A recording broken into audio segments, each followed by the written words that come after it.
Dito naman po si Kuya P. Yan, welcome back bro. Ano siya? Parang German ka bro eh. Eh bro, sino ang mas nagmamahal? Si Carla o si Jomar?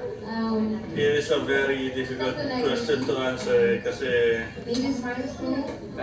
feelings nila yun eh. Pero sa'yo, Feelings naman nila yun eh. Wala naman ako say dun sa feelings nila. Pero according sa observation ko ha, pagkurupot ka pa. sa tingin ko si Carla.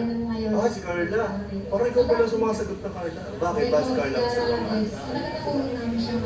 Kasi naapektuhan yung daily life siya kapag di niya nakikita si Jomar. Parang gusto niya lagi niya kasama si Jomar sa bawat siguro baka lakad, naapektuhan yung mood niya. Napansin mo. Kaya, nakikita ko sa mga vlog niya. Salamat bro.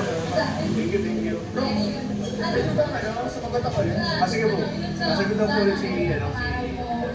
Ngayon na naman na realize ko. Yun nga sabi ni Parang sa mga decision mo kasi pwede din mas mahal ni Carla si Thomas. marami ng bagay na magawa, maraming bagay na Kasi, alam mo yung innocent love? Innocent love is genuine. And, syempre, katulad, may kasabayan ka tayo, kapag bata ka, hindi ka marunong magsinungaling. Parang ganun yung pagmamahal ni Carla. Kumbaga, totoo, hindi papila.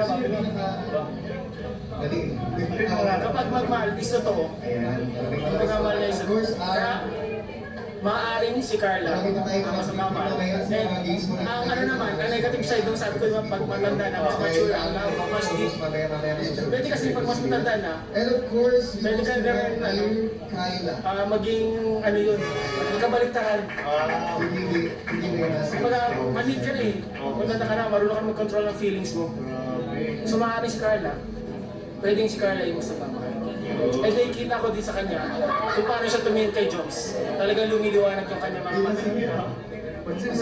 Mapansin yung palagi bro eh. Kapag siya nakikita niya si Jomar, iba talaga yung mood ni Carla. Ano yung parang naging isang masayain kapag nandiyan na si Jomar. Iba yung mood niya.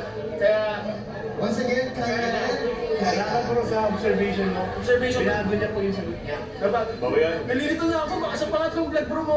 Tanongin mo ako ulit, baka Tatanungin ko sa part 3. Sige bro, part 3. Okay.